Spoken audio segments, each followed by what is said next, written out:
जय जय रघुवीर समर्थ शुकासारिखे पूर्ण वैराग्य ज्याचे वसिष्ठा परे ज्ञान योगेश्वराचे कवे वाल्मिका सारिखा मान्य ऐसा नमस्कार तया सद्गुरु रामदासा जय जय रघुवीर समर्थ। मनाचे श्लोक क्रमांक 45 आपण पाहतो। समर्थ रामदास स्वामी रचित मनाचे श्लोक। याच्यामध्ये काय म्हटलंय? जयाचे निसंगे समाधान भंगे अहंता अकस्मात येऊन लागे तये संगतीची जनी कोण गोडी जये संगतीने मती राम सोडी। श्रीराम।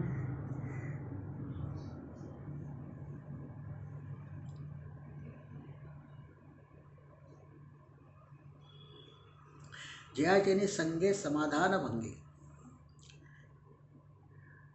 बरोबर पाहता, ज्याच्या संगतीमुळे आमच्या मनाचं समाधान, आमच्या मनाची शांती अशांतीमध्ये परिवर्तित होत आहे।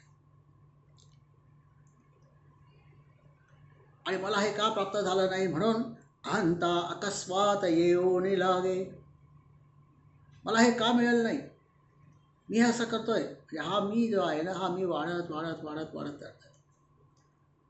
अकस्मात येऊन लागे, हा संघ कोणाचा आहे? त्या अहंकाराचा संघ आहे। तो आहेच, पण तो असा हळूहळू हळूहळू आम्ही त्याला जोपासत असतो। ज्याचे संघे समाधान भंगे, कोणाचा संघ? त्या अहंकाराचा संघ आहे। आणि म्हणून आम्हाला समाधान प्राप्त होत नाहीये, समाधान भंग पावत आहे। हे मानवी मना, तुला समाधान प्राप्त करायचं आहे, परंतु त्याच्या संघामध्ये तू आहे, त्याच्या सहवासामध्ये आहे, तुझ्या मनाला अहंकाराने ग्रासलेला आहे। अहंता अकस्मात येऊन लागे, हा अहंकार अकस्मात कसा काय आलेला आहे? आमच्या जन्माच्या वेळेपासून आम्हाला तो अहंकार चिकटलेला आहे आणि तो सोडण्यासाठीची क्रिया कृती समर्थ आपल्याला पुढे पुढे सांगत नेत आहे। जन्माच्या वेळेस आम्हाला अहंकार कसा लागला, कसा चिकटला? मातेच्या गर्भामध्ये असताना आम्ही भगवंताला वचन दिलं, काय म्हणतो? हे भगवंता, मी तुझं नामस्मरण करेल, मला या नरक यात्रा तू सोडव। यातला मला, मी, हा मी आणि म, हा जो आहे ना म, अ ओ म, ब्रह्मा विष्णू महेश, तमोगुण, ओम मधला म, तो जो म जो आहे ना, तो अहंकार आहे। तिथून तो आम्ही पोचलेला आहे, त्याचा संघ आम्हाला जडलेला आहे। तो संघ तोडण्यासाठी, तो संघ सुटावा यासाठी तये संगतीची जनी कोण गोडी, सगळे प्रयत्न त्याचा संघ सुटावा यासाठी आहेत। माणसाचा सर्वात मोठा शत्रू षड्रिपू तर आहेतच, षड्रिपू नंतर येतात, आधी अहंकार येतो। जन्मापासून आम्हाला चिकटलेला अहंकार, गणाधीश तो ईश सर्व गुणांचा म्हटलंय ना, गणाधीश, ग जो आहे तो ग ची बाधा आम्हाला तिथून झालेली आहे। ग म्हणजे गर्व, गर्व म्हणजेच अहंकार। मुळारंभ आरंभ तो निर्गुणाचा, त्या निर्गुणाचा आरंभ कुठून झालाय? ग ची बाधा झालेली आहे, अहंकार उत्पन्न झालेला आहे। मी एकटा कसा काय, मला बहु व्हायचं आहे, त्याचा अहंकार आहे। अकस्मात येऊनी लागे, अहंता अकस्मात येऊनी लागे, ती जन्माच्या वेळेस आम्हाला अकस्मात चिकटली आहे, ती तिथून सोडायची आहे। जय संगतीने मती राम सोडी, त्या शिवापासून तो जीव मोकळा झाला, है की नाही? जीव आणि शिव यांचं जेव्हा मिलन होतं तेव्हा परब्रह्म प्राप्ती।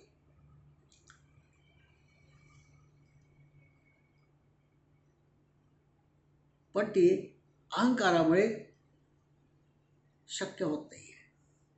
म्हणून हे म्हणा, ज्याचे निसंगे समाधान भंगे, तर असं ते काय आहे? तर तो अहंकार आहे। अहंता अकस्मात येऊन लागे, तुझ्या जन्माच्या वेळेपासून तुला चिकटलेला जो अहंकार आहे तो तुला चिकटलेला आहे।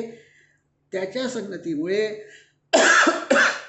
जनी तये संगतीची जनी कोडकोडी, त्याची संगत तुला सदैव असल्यामुळे तुला जगण्यामध्ये कोडी म्हणजे समाधान मिळत नाही.